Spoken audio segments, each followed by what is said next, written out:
ngasi ꯑꯩꯈꯣꯏꯅ ꯇꯧꯒꯗꯣꯏꯁꯤ ꯊꯥꯏꯅ ꯃꯤꯇꯩ ꯏꯄꯥ ꯏꯄꯨꯁꯤꯡꯅꯅꯦ ꯑꯍꯟꯁꯤꯡꯁꯤꯅ ꯑꯍꯜ ꯂꯃꯟ ꯃꯄꯥꯒꯨꯝꯕ ꯃꯄꯨꯒꯨꯝꯕ ꯁꯣꯝ ꯅꯥꯀꯟꯗ ꯉꯥꯡꯕꯗ ꯇꯥꯔꯛꯎ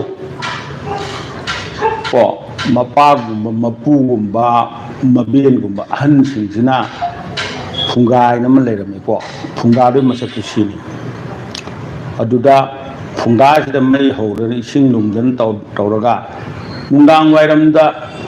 ꯑꯉꯥꯡꯗꯨꯗꯤ ꯅꯨꯡꯊꯤꯟꯗ ꯆꯦꯟ ꯆꯣꯡꯗꯅ ꯁꯥꯟꯅꯕꯗꯤ ꯇꯨꯝꯅꯤꯡꯉꯤꯅꯦ ꯀꯣ ꯊꯥꯏꯅꯗꯤ ꯂꯥꯏꯔꯤꯛꯀ ꯄꯥꯔꯝꯄꯣꯠꯇꯦꯗ ꯁꯥꯟꯅꯔꯨꯔꯒ ꯑꯉꯥꯡꯁꯤꯡꯅ ꯅꯨꯡꯗꯥꯡ ꯋꯥꯏꯔꯝꯗ ꯑꯗꯨꯝ ꯇꯨꯝꯕꯅꯦꯕ ꯑꯗꯨꯅ ꯆꯥꯛ ꯂꯣꯏꯗ꯭ꯔꯤꯉꯩꯗ ꯇꯨꯝꯈꯤꯕ ꯇꯥꯔꯦꯗꯅ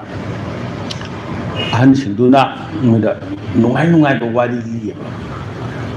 ꯐꯨꯡꯒꯥ ꯃꯅꯥꯛꯇ ꯂꯤꯕ ꯋꯥꯔꯤꯅꯤ ꯍꯥꯏꯗꯅ ꯃꯗꯨꯕꯨ ꯐꯨꯡꯒꯥ ꯋꯥꯔꯤ ꯍꯥꯏꯅ ꯀꯧꯋꯦ ꯆꯥꯛ ꯉꯥꯏꯕ ꯁꯨꯝ ꯆꯥꯛ ꯂꯣꯏꯔꯛꯄ ꯉꯥꯏꯕꯗ ꯂꯤꯕ ꯋꯥꯔꯤꯅꯦꯅ ꯈꯔꯅꯁꯨ ꯃꯗꯣ ꯆꯥꯛ ꯉꯥꯏꯕ ꯋꯥꯔꯤ ꯍꯥꯏꯅꯁꯨ ꯀꯧꯋꯦ ꯀꯣ ꯑꯗꯨꯅ ꯍꯥꯏꯔꯤꯕ ꯃꯗꯨꯗ ꯅꯨꯡꯉꯥꯏꯕ ꯋꯥꯔꯤ ꯃꯌꯥꯝ ꯑꯃ ꯑꯩꯈꯣꯏꯒꯤ ꯑꯍꯜ ꯂꯃꯟꯁꯤꯡꯁꯤꯅ ꯂꯤꯔꯝꯃꯦ ngasi madugi wari do madugi maraktagi ningthau macha amaga phamnai ba ngasi gida ngasi hairagadi mantri minister ga hairise madu thaidi phamnai ba korami ko phamnai bagi macha maban si yam lum tinaba maban na thengnarakba angak ba thodok mayam leiheba ko ꯑꯗꯨꯒꯤ ꯋꯥꯔꯤꯗꯨ ꯂꯤꯒꯦꯕ ꯅꯣꯏꯗꯀꯣ ꯃꯁꯤꯗ ꯀꯃꯥꯏꯅ ꯇꯧꯒꯦ ꯍꯥꯏ ꯃꯇꯝꯗ ꯀꯔꯝ ꯀꯥꯟꯗ ꯊꯣꯛꯈꯤꯕꯅꯣ ꯍꯥꯏꯕ ꯌꯥꯗꯦ ꯊꯥꯏꯅ ꯃꯃꯥꯡꯉꯩꯗ ꯀꯣ ꯊꯥꯏꯅ ꯃꯃꯥꯡꯉꯩꯗ ꯁꯦ ꯐꯝꯃꯨ ꯃꯔꯛꯇ ꯋꯥꯔꯤ ꯁꯥꯟꯅꯕ ꯌꯥꯗꯦ ꯋꯥꯔꯤ ꯁꯥꯟꯅꯔꯗꯤꯅꯦ ꯄꯨꯄꯨ ꯋꯥꯔꯤ ꯑꯃꯗꯤ ꯂꯤꯔꯣꯏꯗꯣꯏꯖꯥꯅꯤ ꯍꯦꯛꯇ ꯇꯣꯛꯀꯗꯧꯖꯥꯅꯤ ꯑꯩꯗꯤ aduna thaina haibu khaje kara ke thaina nate damam thaina ko thaina mamangai matamda muthaloi ngo yaroi masi wa yam ngange nang kadu tau kharge ba marak to wa ngang bam to yaroi phang marak to wari sana yaroi wari sana ko wa nganga di tuh ya.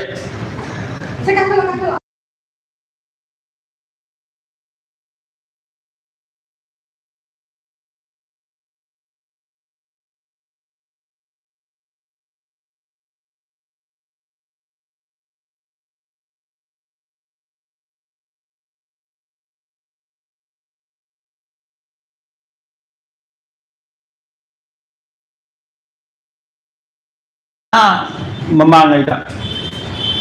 ningthau macha amaga phamnaiba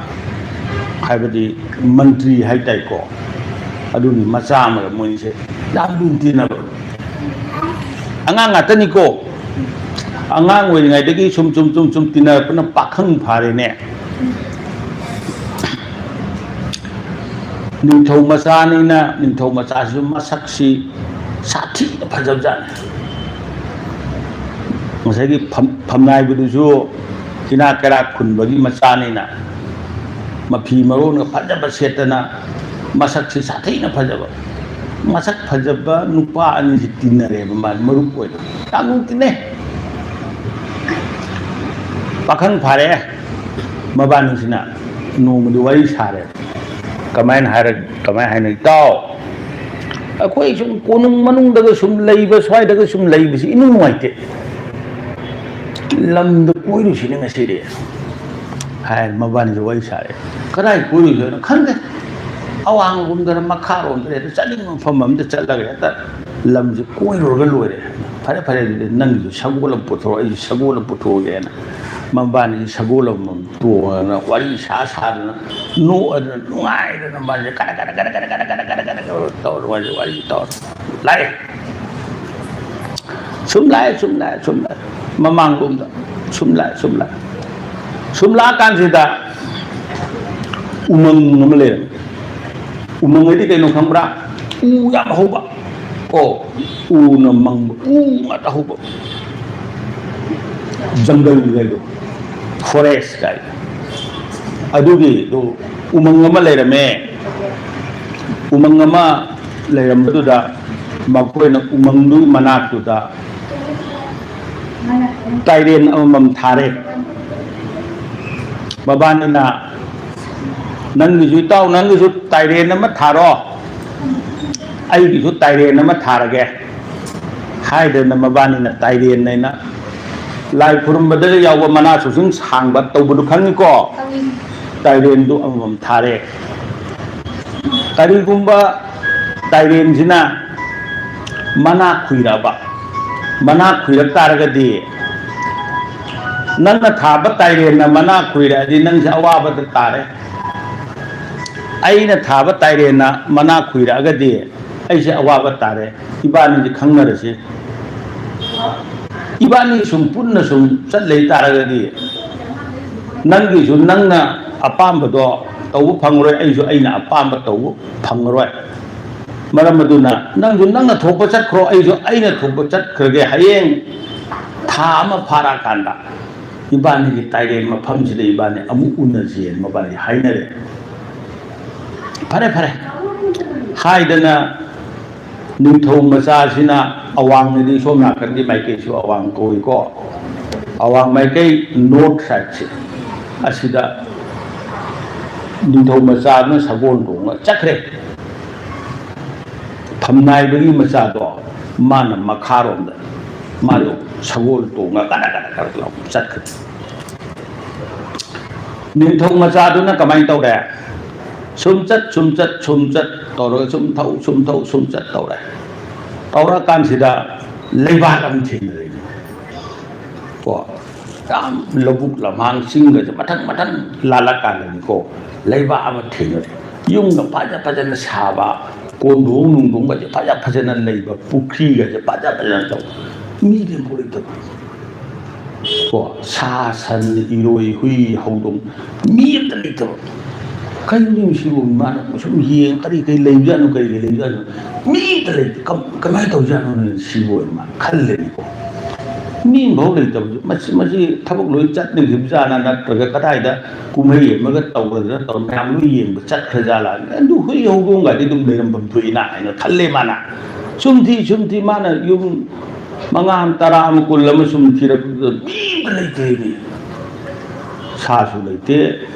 sanju leite hui ju leite haudong ju leite kari leite kari no ni mi ho leite je kamai to no ne haidana sum satna sum yenga ka sida kun le pachara ba kun ko kunung sida mana kunung sida mi le ramani kamai to gono ana khangan man madu khanung dana mana kunung manung sida maje change na prap changan pujda mana khalle thong du da pan na ba thang ga pai ba ta ga pai ba mi le ga ni le ko nga ko na ni man kana udri has mu ji kamai to ja no ne to ga kunung kana le bi ke ai yong da changa ke khola ke kana khum tre ni man has mu si kai ne kamai to ja da no ne na mana je ki thong do han do ba sang sang ba matam ju ningthau ju leite ningthau gi nupi leimarian ju leite macha machu adu dagi thamnai ba kari kara angam mathong mayam do amamo leim dre ne pham ni loi lei ko ningthau gi pham ma gi moi gi tongan ba pham phaja ba mayam ga dun lei ba ni di ta lei do kamai to ngel sum chat kunung manung ban wa chat le ka yam ni kunung si yam sao ba yung ma gum ne ko ka sin ma na chan ga sum ta ni ta le ko to du ni kamai to ko du wari du ni ne adu gi wari du ni ne li ka du che madu de gi di sum chang to ro yum jin ka sin du su mi in ta le ram le pa ku du mi ta le su kana na le ba lam no lai na lei bây giờ là lai thì mà sẽ ủ bố tê cái nào lai ngã ta lei bây giờ là lai lấy ra cái nào lai do yam ta chát thì ba कोई इशारा वो इंगा वो इधर तो वो ले बजा ला नट रखना लाई आप हम आते ले बजा ला लाई फटर मत ले बजा ला कमाई तो बजा नो खल्ले मथन दने थांग दु म पाय रग मान सत्तू हेड जा माउन मीना मंगुन दा चुंगजल लगतना फजल लगतना मा वो हाथ के तौरा दे तौ मदु ngak ना बाय मा थांग दु म पाय कोई चतना कोई थी दे फंग ni mo le maning dong phalan kun du ko maning dong ni mana tho ga yeng na phat na ban le ko lam le le ga pai na sat pa hai ga phajana pan ba kanam cha bi de hai chok no sao da na ma sai gi kai no ga si laphuai adu da gi di kai no ga ai koi gi se pungdol bumba hai no ma le na ko ado muntik mulle dana bayam pale makha da kanam sabi da na patana tara ga le ko mai to burun sumla ka na mana tu da pukhi ni ka manu ure ko pukhi ni da pukhi dam phaja pukhi ni ising ni pau pukhi amadana ngasai gi yet thang bagi pukhi do yet thang bagi pukhi na ising na ba sangong mata le ko oi thang bagi to ne ising na ising du jam lu ten kai ni ma si bu ising du da ma ni nga ga sa bra ko prai ye nga ko cha madagi mana as kabai to no man si bu sangom la na ka si bu chingi la sangom le kha ma nei de na ba si bu chingi la ga man to ro ye ngi ma du sangom ma tan ne ko sangom ma ta su le de so na kamai to ja no ye ngi ka si ma su men kiam le na u ma ho kiam le ko ba ma min de ko u du am jaw we chok si mu jaw we ma khong ne kha hai ga la ga ne tik na na pan ba ni de ka ngam de do loi pan da na te ko khara ka khala ga ne sumu ya na tik na ma ta yu me ko swan mi de ka ba ngam de ba aduna sumai to da na tau ba si da na sai u du gi mathak tu da a ma tu da kari le ram ge bo yu ma pul le yung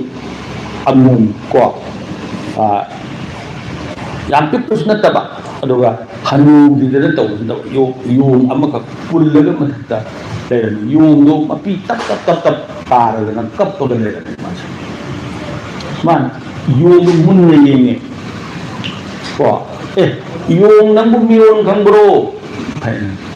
yung do kai mai ko nang kamai mata ta le ram no ko le no hai na han ni mana kai mai te ko madu di masjidi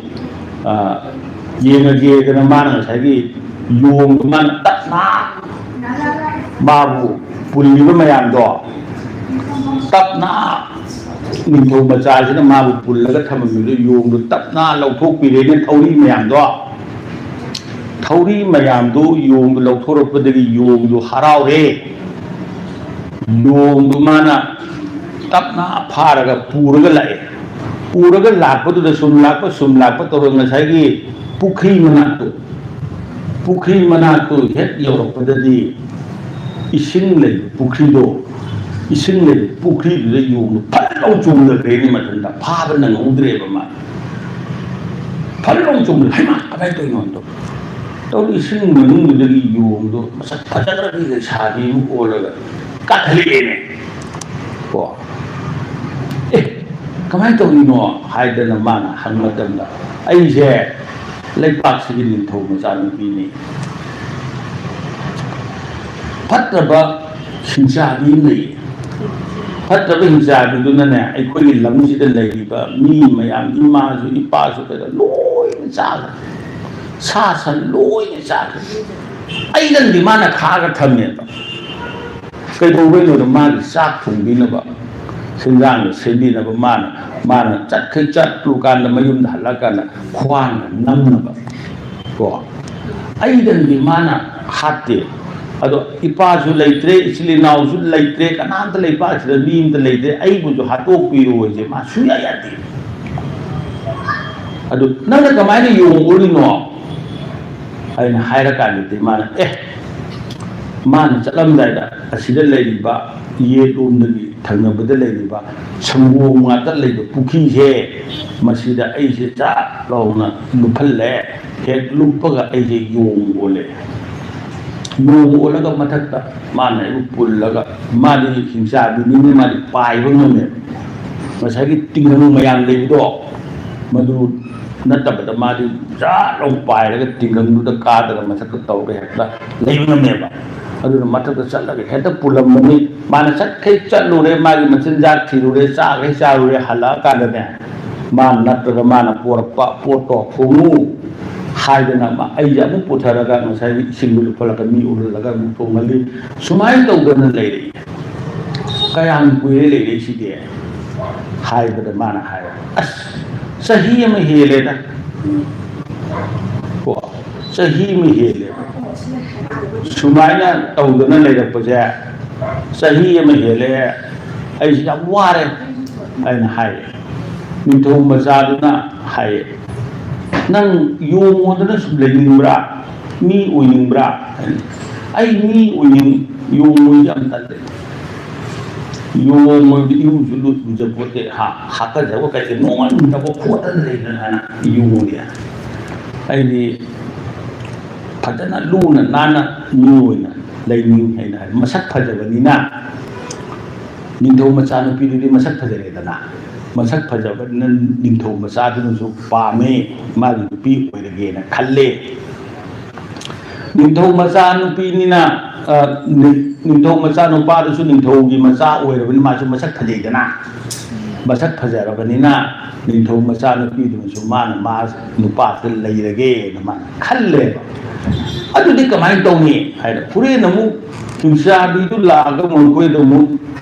ꯉꯛꯁꯝꯒ ꯃꯦꯠꯇꯅ ꯆꯥꯗꯅ ꯇꯧꯔꯤ ꯅꯪꯗꯤ ꯁꯣꯏꯗꯅ ꯆꯥꯊꯣꯛꯄꯤꯈ꯭ꯔꯅꯤ ꯑꯩꯕꯨꯗꯤ ꯃꯥꯅ ꯍꯥꯟꯅꯗꯒꯤ ꯆꯥꯗꯦ ꯀꯃꯥꯏꯅ ꯇꯧꯅꯤ ꯍꯥꯏꯗꯅ ꯍꯥꯏꯔꯀꯥꯟꯁꯤꯗ ꯅꯤꯡꯊꯧ ꯃꯆꯥꯅꯨꯄꯥꯗꯨꯅ ꯍꯥꯏꯔꯦ ꯅꯤꯡꯊꯧ ꯃꯆꯥꯗꯨꯅꯀꯣ ꯑꯗꯨ ꯑꯣꯏꯔꯗꯤ ꯑꯩ ꯄꯥꯝꯕꯩ ꯑꯃ ꯍꯥꯏꯔꯒꯦ ꯃꯗꯨ ꯇꯧꯔꯣ ꯃꯗꯨꯃꯥꯏꯅ ꯇꯧꯔꯒ ꯍꯤꯡꯆꯥꯕꯤꯁꯦ ꯏꯕꯥꯅꯤ ꯆꯪꯗꯅ ꯍꯥꯠꯂꯁꯤ ꯍꯥꯏꯅ ꯍꯥꯏꯔꯦ ꯀꯔꯤ ꯍꯥꯏꯔꯒꯦ ꯍꯥꯏꯕ ꯃꯇꯝꯗ ꯃꯥꯅ ꯍꯥꯏꯔꯦ ꯍꯣꯔꯦꯟ ꯃꯥꯅ ꯂꯥꯛꯑꯀꯥꯟꯗ ꯅꯪꯁꯦ ꯀꯞꯁꯟꯅꯔꯣ ꯑꯩ ꯆꯥꯊꯣꯛꯄꯤꯔꯣ ꯑꯗꯨ ꯇꯧꯕꯤꯔꯣꯅ ꯍꯥꯏꯔꯛꯑꯀꯥꯟꯗꯅꯦ ꯅꯪ ꯁꯤꯈ꯭ꯔꯗꯤ ꯀꯃꯥꯏꯅ ꯇꯧꯅꯤ ꯈꯣꯠꯅꯤ ꯀꯥꯏꯅ ꯍꯪꯉꯀꯥꯟꯗ ꯑꯩꯗꯤ ꯑꯗꯨꯃꯥꯏꯅ ꯇꯧꯔꯒ ꯍꯥꯠꯀꯗꯕꯅꯤ ꯑꯗꯨ ꯅꯠꯇ꯭ꯔꯗꯤ ꯉꯝꯃꯣꯏ ꯀꯥꯏꯅ ꯃꯥ ꯁꯣꯏ ꯍꯥꯏꯔꯛꯀꯅꯦꯕ ꯃꯗꯨ ꯅꯪ ꯋꯥꯔꯤꯗꯣ ꯃꯗꯨ ꯈꯪꯗꯣꯛꯑꯣ मधुगा तौगे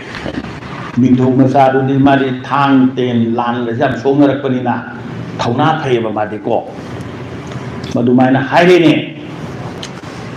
मधुदगीदी निंथौ मचानुपीदु हानगी अदुमायना अमुक संगोमदुदा माना मुलुफल्ले योंग ओलल्लगा माना मथक्ता काखल्लगा पुल्लगा थमुरे हानगी मुंगदुदा अदुगा माना लोना लेरे को मोंसोंग नापी ngata hauba mongsong bu nakan mana lona ngairaga leidingduda karamai tauge hai matamda hingsa bilu nundang wairam thenga abanina ko madi mayumda hale maya duda saji ma chikadana ko saji ma chikadana मादु थोंगोयना हायरकदुनी ngasai kainuda ningthong machanu ko saji ma chikaga mana ngasai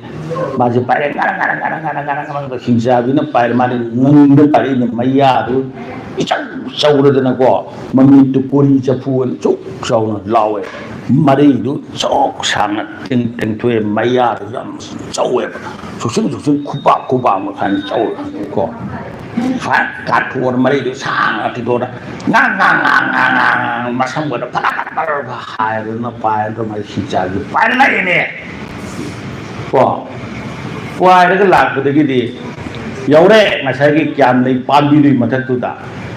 ยาวกันดามานะพาร์กับปวดปะสัจจีโดมันน่าจะทำเนี่ยทำมากันดามานะมาทัดตุดาการีตัวเราให้มาทำดาไอ้คนน่ะใช้กี่คำเดินเลยระบาดนี่ตาริบะว่าดิอดุไมตัวเดินนะมหาเสนามาทักตาบ้าบ้ากาขลังใช้กี่ยูงดูยูงนะโอริบะนิโตมาจานปิโดมาดูกี่ดูปวดมาขาดะ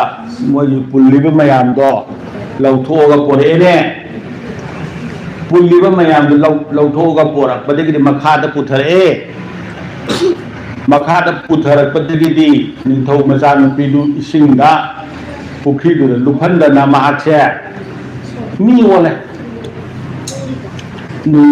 มีโทมาจานุปีพัจบะมีโอเลยนับานีวารีสิบุตานินดรบราฮะวารีสิตานินดรก็ดีแค่ตะโตฟกปะก็ตานินก็ดีมันตัวอีสายการุก็แต่หน่วยตานินนี่ให้ได้มาฆ่าต้องรีบทะดุยนี่ตานินเดียให้ได้ทุกตัวนี่ตานินเป็นตานินดรบราโอ้อดูดีวารีสาบยาเดอดูนะอดูไม่ตัวกันนะปวดอาการสิดานิโทมาจานุปีมีโอเลเล่มาสินั่งเชมออดูกับชาจีไอ้คุยนี่ชาร์สิให้ท้ายนี่ดีชาสันสิหาแล้วก็ชารันก็ชาจีนู่นดีอะไรก็ดีงานนู่นเย็นหุ่นที่ชุดลุยไอ้อันที่ลุยชาลีเดนนะก็ท้ายนี่ก็อดูชารันเนี่ยเชื่อมอจาระสิให้ตัวมันแต่เชื่อมนั่งใช้กี่นุปีดูนะใช้กี่นุปีให้ไปดีนิทงมาซานุปีดูนิทงมาซานุปีชุดกับชุดกับไปหิงซาดูนะฮะเนี่ยใครดูอะไรนี่ช่วยเบี้ยมันนั่งบ่ชุดกับปีสิบ่อยนะฮะอีเบนงั้นสิดีอีเบนเลยดีอีเบนน่ะไม่ยอมปรับตัวนั่นเนี่ยไอ้เจ้สารีงานเด็กสารีให้ยังอีเบนสิกิตาดีไอ้ก็ไม่ต้องหุบตาบ้าไอ้กันนากเลยมินนี่ไอ้ดินิงทอมจานุปีอวยบริณาชาตันบุษให้เตะงาพาบุษให้เตะไอ้ก็ไม่ต้องหุบด้วยเนาะให้นักขันลูกบัดกับปีบริณาอีเบนเนี่ยนะให้เรื่องเนี่ยมาที่ดาอ่างเอาวิสิเดียอดูอยู่นับเป็นฮัตปีนับมีเล็กเดียอะไรมาใครกี่ฮัตด้วยป่ะakan berlaku na nupa akan berlaku na buhar kita di kemarin tahu gede dunia pin hat tu ngamui ni kari ki ngamui tu ni tu nang pul lagi ba kiam lagi habis masih ki matak si matu na punyong ye kalakan ye bu kari ui lirung ada tim soal tu do adu menai lirung aja tin soalnya kul itu bu lirung kau iko masih pek lawan tu dia tu, ay kuan aja pek lawan tu, tiga kali mana sudah lagi ba tumbai na merami capu dong tu sudah lagi capu aja semai tu tumbai na ko madugi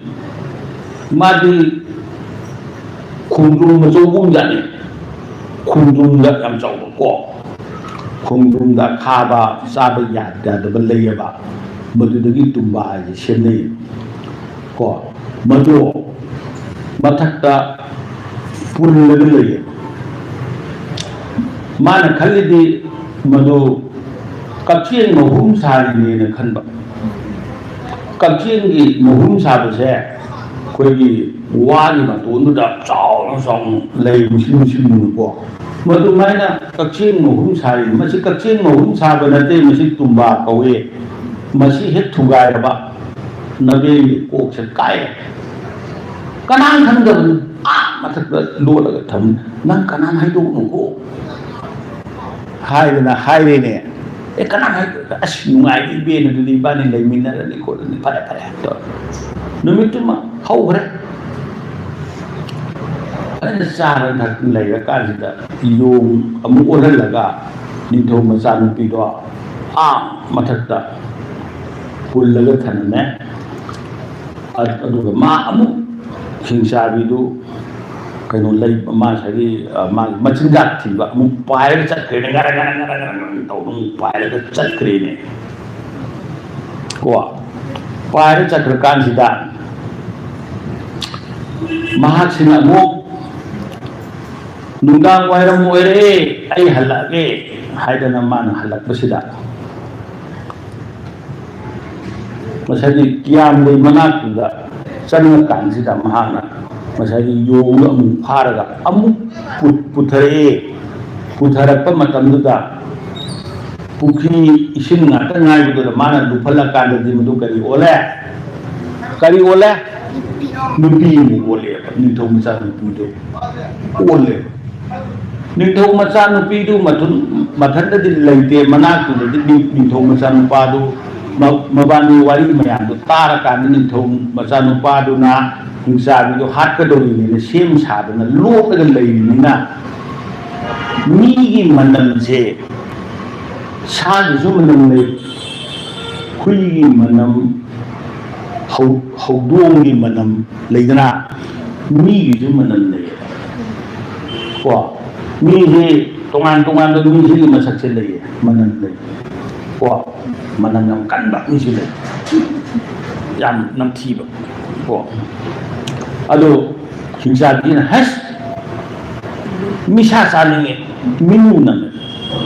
ni manam name misha saninge mi saning balore man hai ni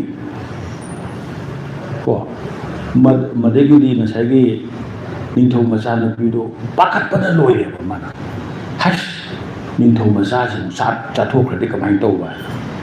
อันนี้มาให้เลยก็ยังไม่อีเวนนั่งนะหายสิว่าไอ้ที่นี่เนี่ยไอ้ที่บุญนั่งนะสานิงไงดิสาบีโรเนี่ยไอ้อาชุหินเดอิมาชุเลยที่อิปาชุเลยที่ยามเลยที่อันนี้ปวนุบกันนั่นเลยที่มารุมาปังกันนั่นเลยที่ไอ้ท่านจะสุนเลยบัดเลยสาบีโรที่นั่นให้mana nan budi kai do wicar do ba sauro no se aya karim haidar haidana adu hap lung de ta pai da hingsa du matu kyau lung sung has kai mun to na ai madagi di matat tu dagi ninthong macha nu pi chin chi ni nu ai na nu si da na thambi laga ôi cho bằng ngang nâng này có hạt kia nó thầu rang đâu bà nâng du chake hai đứa đầu rồi mà xin nupa chứ nó cả nào nó cần dần dần nupa nó mà xin du chake đâu mà xin đi tất cả rồi mà cái hà này sầu mà cái hà này lau mà mít đi hè nó muốn lau thôi mà mít thì dùng ngang bây giờ hè này cái đi cầm máy tôi cái đó mà haugatpadi yaratramni namaz silla lai pak silla kujin gadu jara sangdortana ko mayang chumchau ba hendore kuchu wa paket musallam tu gi angang ba yaure matu wa chumene mase ko hanadi isang janna masak tv hanubi kuchu mubi hanubi ya ba dona le ba ko Tentu ni tahu macam video kini dan nama mandi he nama he masa tu luar lagi lagi ni apa ko. Mereka di mana makwang tu dia tu di mana sahaja nama iseng masa tu pulang. Maya jauh le mereka tu tahu mereka semua tu tara hai nak kap tu le maya tu saya makut kasih matu jom khui mà tụi em zoom lên là madu mai musim mun matu cuk sang na su madu na masam gar pa law na tawre dari mamitu chung tawna law na taw maya taw tawna sare do masidi ma khao ngai hai to man taw ga taw pu pa sel pu nu pa I nan na phanyam hol nan ke du du ba sa ga tu ban naya du pa li ban na ko nari paliban naya nana palim yang tu kamai tu ni yang ai hai orang mana tumba tu tak lawan pai dah kiam ni upami tu pok lawan Jason kai ko porok lawan tai cinta ni makuk kai tumba tu ni masjid sungguh macam sepuluh kai lagi di mai satu nanti pak tuan kai na mana na swai tare mana tu na swai tare maya na swai tare mamit na swai tare ko madu mai na ta dana leibu de di singsa bi na mabuk di phatta bani na ko ma isin sen ma thawai du di ning tho masa nu pi du na man hai duk te lo na than ko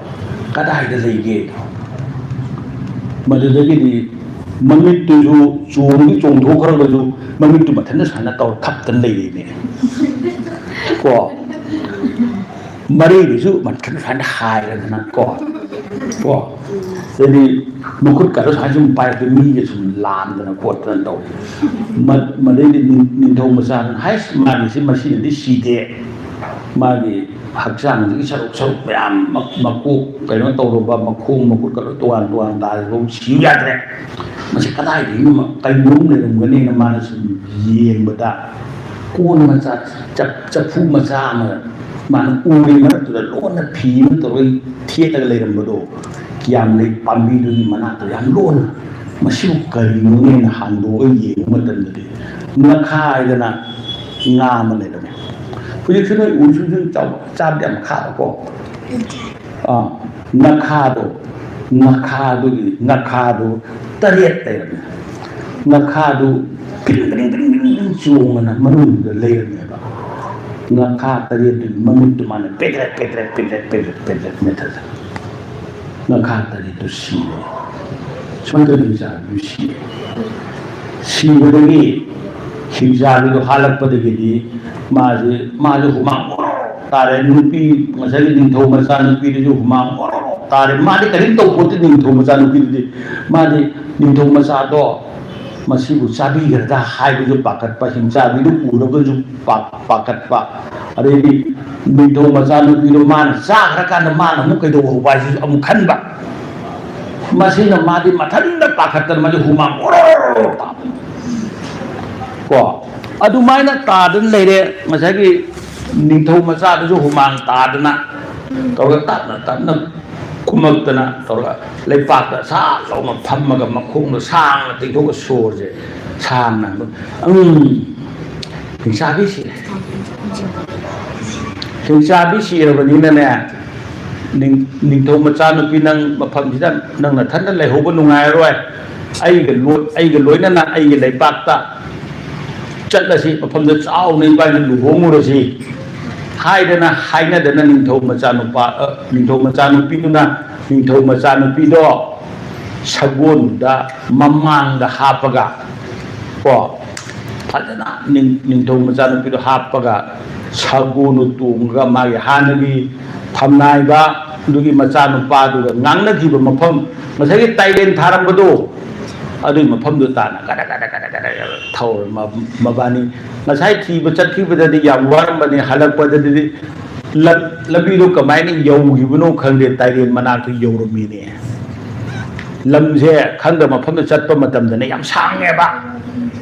ko chat thi matam yam sang nge halak pa da di tin ba dong taw ko sumai taw da ma ba ni masak phajagara ba pakhang duga masak phajagara bi nupi duga ning tho macha nupa ning tho macha nupi ani ga do wari sarga lakpada ꯇꯥꯏꯔꯦꯟ ꯍꯧꯔꯤꯕ ꯃꯐꯝꯗꯣ ꯌꯧꯈꯤꯕ ꯈꯪꯍꯧꯗꯦ ꯍꯦꯛ ꯌꯧꯔꯀꯥꯟꯗ ꯌꯦꯡꯕ ꯃꯇꯝꯗꯗꯤ ꯃꯍꯥꯛꯅ ꯊꯥꯕ ꯇꯥꯏꯔꯦꯟꯗꯨꯗꯤ ꯇꯀꯠ ꯇꯀꯠ ꯇꯦꯛꯇꯅ ꯃꯅꯥꯗꯣ ꯐꯖꯅ ꯄꯥꯜꯂꯝꯃꯦ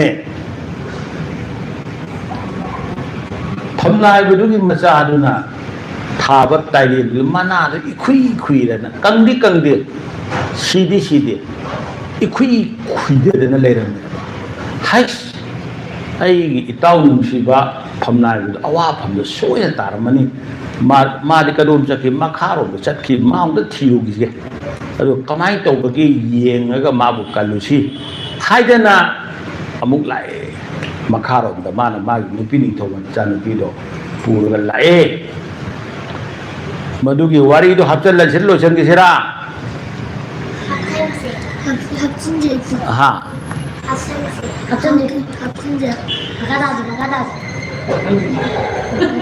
अदुदगेदी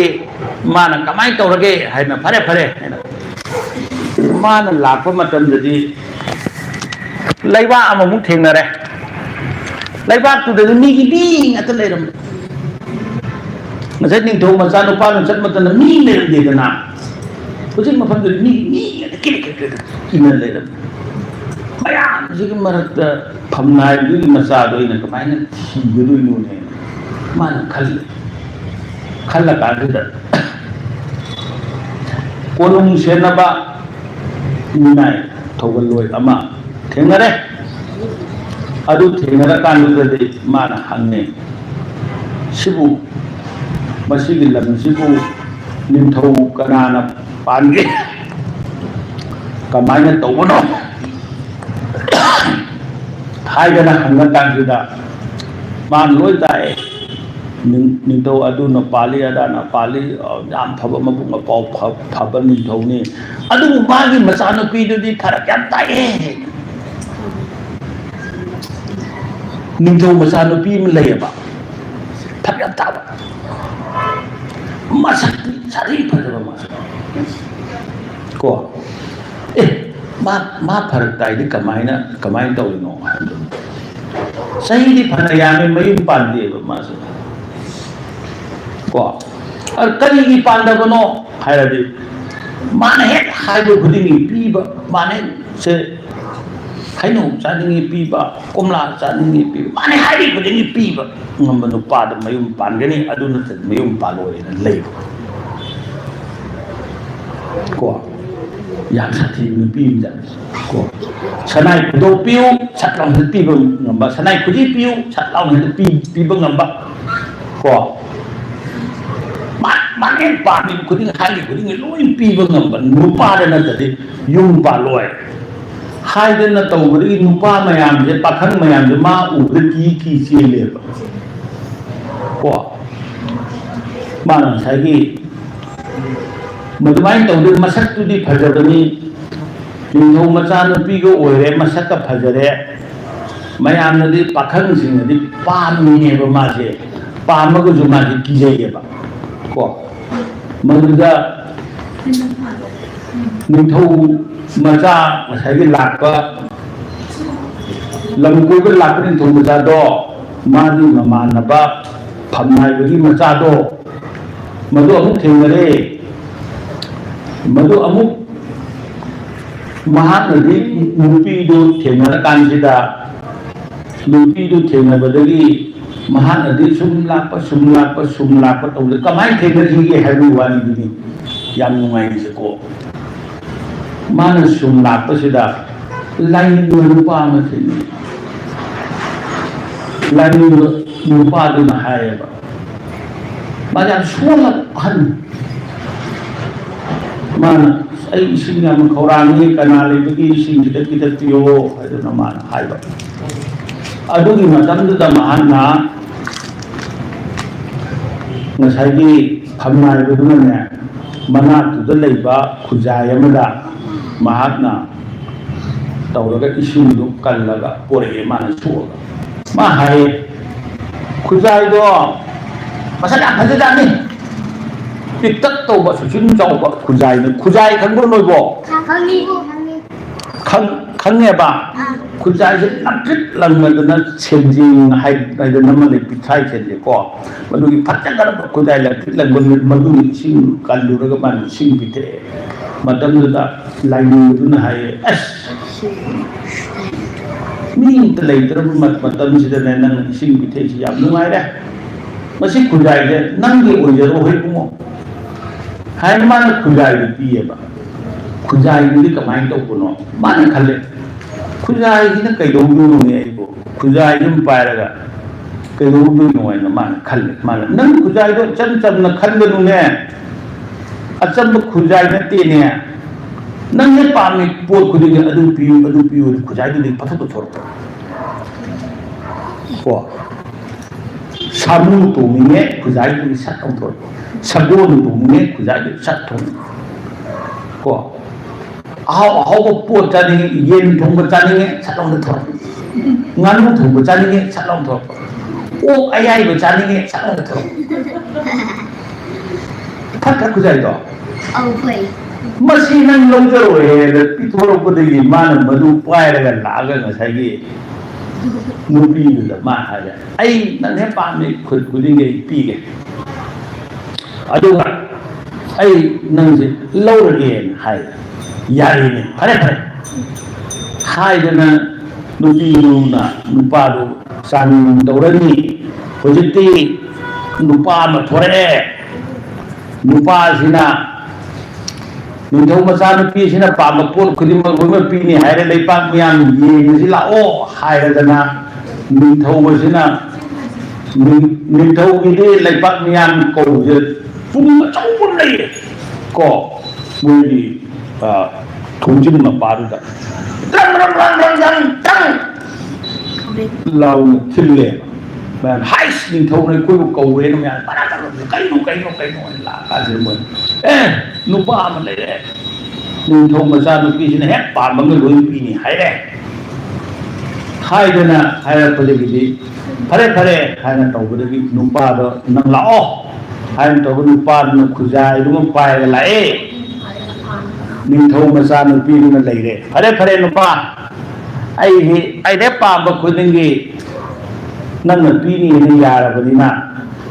ꯅꯪꯅ ꯀꯔꯤꯒꯨꯝꯕ ꯄꯤꯕ ꯉꯝꯗ ꯇꯥꯔꯗꯤ ꯅꯪ ꯑꯩꯒꯤ ꯃꯤꯅꯥꯏ ꯑꯣꯏꯒꯗꯕꯅꯤꯀꯣ ꯀꯣ ꯅꯪ ꯑꯩꯒꯤ ꯃꯤꯅꯥꯏ ꯑꯣꯏꯕ ꯌꯥꯗ꯭ꯔꯥ ꯌꯥꯏ ꯍꯥꯏꯅ ꯍꯥꯏꯔꯦ ꯃꯔꯝꯗꯤ ꯃꯥꯅꯗꯤ ꯂꯣꯏꯅꯃꯛ ꯊꯣꯛꯂꯛꯄꯅꯤꯅꯀꯣ ꯐꯔꯦ ꯍꯥꯏꯗꯅ ꯇꯧꯔꯀꯥꯟꯁꯤꯗ ꯉꯁꯥꯏꯒꯤ ꯅꯨꯄꯥꯗꯨ ꯐꯝꯃꯦ ꯅꯤꯡꯊꯧ ꯃꯆꯥꯅꯨꯄꯤꯁꯨ ꯐꯝꯃꯦ ꯐꯔꯦ ꯑꯗꯨꯗꯤ ꯅꯪꯅ ꯑꯄꯥꯝꯕ ꯄꯣꯠꯇꯣ ꯍꯥꯏꯕꯤꯔꯛꯑꯣ ꯍꯥꯏꯗꯅ ꯍꯥꯏꯔꯛꯄꯗꯒꯤ ꯅꯤꯡꯊꯧ ꯃꯆꯥꯅꯨꯄꯤꯗꯨ ꯍꯥꯟꯅ ꯍꯥꯏꯌꯦꯕꯀꯩ ꯍꯥꯏ ꯁꯔꯦꯡ ꯊꯣꯡꯕ ꯑꯍꯥꯎꯕ ꯑꯝꯇ ꯄꯤꯔꯛꯎ ꯃꯥꯅ ꯈꯨꯖꯥꯏꯗꯨꯗ ꯁꯔꯦꯡ ꯊꯣꯡꯕ ꯑꯍꯥꯎꯕ ꯊꯣꯔꯛꯑꯣ ꯁꯠ ꯂꯥꯎꯅ ꯊꯣꯛꯑꯦ ꯅꯤꯛ ꯂꯥꯎꯅ ꯃꯔꯣꯏꯒ ꯃꯊꯛꯇꯒ ꯇꯧꯔꯒ ꯐꯗꯤꯒꯣꯝꯒ ꯍꯥꯞꯄꯗꯅꯀꯣ ꯃꯅꯝ ꯑꯁꯤ ꯅꯨꯡꯁꯤꯅ ꯁꯔꯦꯡ ꯊꯣꯡꯕ ꯄꯨꯊꯣꯛꯑꯦ ꯍꯥꯏꯁ ꯃꯁꯤꯗꯤ ꯌꯥꯝ ꯐꯩꯅ ꯍꯥꯏꯅ ꯁꯨꯃꯥꯏꯅ ꯇꯧꯗꯅ ꯃꯥꯅ ꯑꯊꯨꯝ ꯃꯍꯥꯎꯁꯤꯡꯁꯦ ꯑꯗꯨ ꯄꯣꯔꯛꯑꯣ ꯑꯗꯥ ꯄꯣꯔꯛꯑꯣ ꯍꯩ ꯑꯗꯨ ꯄꯣꯔꯛꯑꯣ ꯑꯗꯥ ꯄꯣꯔꯛꯑꯣ ꯍꯥꯏꯅ ꯃꯥꯅ ꯃꯊꯪ ꯁꯨꯝ ꯄꯣꯔꯛꯑꯦ ꯀꯣ ꯁꯅꯥ ꯈꯨꯗꯣꯞ ꯈꯨꯠꯁꯦ ꯑꯩ ꯄꯥꯜꯂꯤꯁꯤ ꯈꯨꯠꯁꯥꯁꯦ 10ꯅꯤ ꯈꯣꯡꯁꯦ ꯃꯉꯥꯁꯤꯗ 10ꯅꯤ ꯂꯣꯏꯅ ꯁꯤꯕ ꯌꯥꯕ ꯈꯨꯗꯣꯞ ꯀꯣ ꯈꯨꯗꯣꯞ 10 ꯄꯤꯌꯨ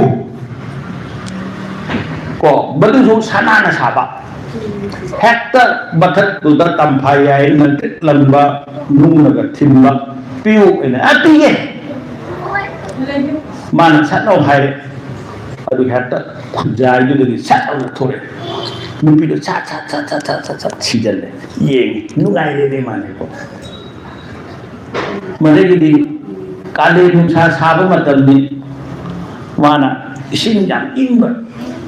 ꯐ꯭ꯔꯤꯖꯗ ꯍꯥꯞꯄꯒꯨꯝꯕꯅꯤꯀꯣ ꯉꯁꯤꯒꯤꯅ ꯐ꯭ꯔꯤꯖꯗ ꯍꯥꯞꯇꯦ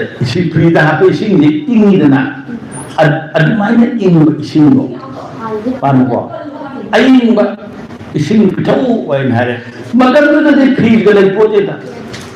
ꯀꯣ ꯅꯨꯡꯁꯥ ꯁꯥꯔꯕꯗꯨꯗ ꯏꯁꯤꯡ ꯄꯤꯊꯛꯎ ꯍꯥꯏꯕꯗꯨ ꯀꯔꯝꯕ ꯏꯁꯤꯡ ꯆꯨꯝꯅ ꯊꯛꯅꯕ ꯏꯁꯤꯡ ꯅꯠꯇꯕ ꯏꯁꯤꯡ ꯑꯏꯪꯕ ꯄꯤꯊꯛꯎ ꯍꯥꯏꯅ ꯃꯥꯅ ꯍꯥꯏꯔꯤꯅꯦ ꯄꯤꯊꯛꯀꯦ ꯍꯥꯏꯔꯒ ꯃꯥꯅ ꯈꯨꯖꯥꯏꯗꯨꯗꯒꯤ ꯁꯠ launa thora ga ya ta aru isin ni ma tho ai da mana sai sen lama nit nit lauba isin ji ya ta thori madu da sa nong pi thei madu da di haina ji bagi matung ni nga mana apa ma poto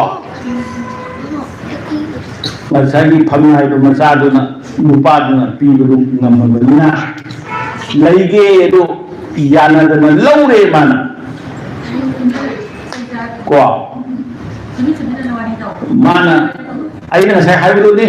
wari libu se marat the wari sara ba katu karan tawro ba heda tu ko ado marat ta katu karan taw ya de madudagi de mana nupi do laure kan sida mana numa thai chinghi du jabai na duje chinghi du jabai na jabadu da ngasai gi kol na tawraga mak ko ta chinghi do haida do ni dana madu gi haida na bagi kol to mu nupi do ngasai khujai do puro do chat kare ne ma ilu do ni na madu dei thore ni di ba de khan pote ba mana sona kan ilu je de na leire magi nupa do di man hari buding do pi ka do na ising aruba sanabulam da pirako en hai pirake ai chala ka khujai do nei ran dire ko ma khujai do karai chakre na au buding khujai do nei ram do de man ising aruba pi banam da nupa nang di ai na pa mo po kuding pi banam do nang ni na yo ta re na nang ai iru jana ba isin ko na ban pa o ro hai ni nai o de na le me ni thom ma sa na pi do pu ro la pu da mama isu su thara da na ko ma pi mo ro isi se ga na isin mo ho da na le ba gi do ni thom ma sa na pa do no u ni masini kamai do da na to ri ja no hai da na mana khan da na to re gi di sumai to buni hai na wari do tare tara ka du da mantri masa do su khujai do mongol lai ta bai wani khujai do gi madan thorak pani di mana hai do pote ba madu mari na sagi marut tu da ni tho masa do na kamai to buni taw nung le da mi kamai to buni sumai to buni na wari do sare kan da nang khujai do mukta kubiyo khujai do mu pora di ne ai hana ge adumai ne yani haidana haide ne phare ai na chatlaga mana nim tho macha ne masak phajabina ke na ma se tawra ga masak ya phajana ke na chatlaga nim tho macha ne pi do da mana haide ba ai nang je odok na pamjagre nang je ai na lawrage ai na mana yai adugo ai loge hairadi ai na pa ma pot khudin nang pi ge da bane adu pi gun nam daga di nang ai ni pa pu be ya ai pi ge ke hairna ni do mu sa na haire ko ma de ge di phare haire tau ba sida phaje ba po de si mana ka thami ni na ko phaje ba po sa mana thami maduna ngasai ni thong macha nu pi du gi mana ka lai ba ngasai gi mayai chen ba khujai do madu manu ure ni thong macha do o masi oi ni na mana khang mana haire ai nang na pam do pi di ngai da ising ki da thak je hai na ma haire ba ising da yan thau kana lai ising poro ni thong macha nu pi du na haire pare ising du pore ke pullama chok chaw de sing por pun du thang da thau dia ko te na ma sara loi ma hai jen do re ba mari khujai du ising du chi thok sa ga bu thak se ge ba hai na man hai yan ya ni thau ma di khang po te len do jan pi du mana khujai du paira kanda ising du tor ma thai karo du mana khujai du pira kadra hara mana du than khujai du piro da na aina thaura bin masidi lukha oira bin masi phendu ga pirak traga di huren du thau macha nu pi ne season na ba numai roi aduna changyeng gi thoram to loira kanda ai masi phendu ga pi jage ai mana haijin re ne phare hairna changyeng gi haure ko tapa khodop ya yo ba piu chat pi moibung khuji piu chat pi ko moibung khuji ga le ram ne ba thaina ko ngoksok ngoba samu mayadi khuji ga ko tongan ba ko sana piu pi ba lupa piu pi mana non ai khujai ya yo ba nang de adu thoro na mana lon hai ga cha tho ga pi rak pa de ning to ma cha nu pi du mai thi re ne mangon nu pa du da lei ba da tare ning to du na phare nang nu pa si nu pa nang na nu pi si lau ro hai na hai ba matam da ning to ma cha nu pa si na ngade ning to ma cha nu pa du na hai re ai kari mam ta hangat jage ai na hangat cha ba se yaragadi ai ining thogi yai phanna ba ya khot hona jage aina phare nang haidu do kai no adagi sing hole bu nu pa se masi ai yam tina je ba maru ne ba ma se thamnai gi ma cha ne ai gi hana gi nu pi ma le jare ba ni to ma cha nu pi ma ga lauragadi ai nu pi lon ga do ne ba nu pi lon ga do saru pudi nupi laitaba ai marup ase masida nupi je PBU manawe ai gonda piga da do mangonda PBU na phare na to na PA adumai to da na ning tho macha nu pa du su phajagra di nupi ning tho macha nupi man laure aduga phamnai du gi macha nupi du phajagra di ning tho macha nupi ningai yam kan bi masak yang phajaba ko ama lauraga mabane je sagon do nga nungai na halak na mayum da leiraga nungai na pan ki wari sida loire wari ji amada ani yaudra karuna kari po wari amada liya yam sangre ba ngasidi ko hayena mamai pan bagi mi se ban ban je hai ko mamai pan bale samu apai ni wari le ni ko mathang sande da mathang la ni ji ko ngasi gi di swai gi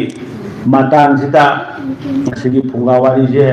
loisan ji ado khujiki da noi kari kana ba phunga ure ko lau sing badi kudung tiba punam tara bazu mandiri nanto pagane nat ko natro hingsa bidu su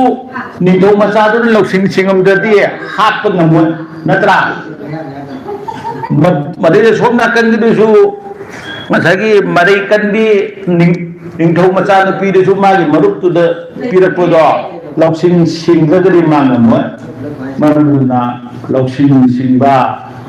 haibase masi yam kaning maruna noi singna bo hono ko ngan hau ko bada lai su pa da ko na wa kan lo ko no hono ba min namla min a yo ro kan da misan ka ro to ro lausing su jing mo ko semain to ko masi ki lo sele ko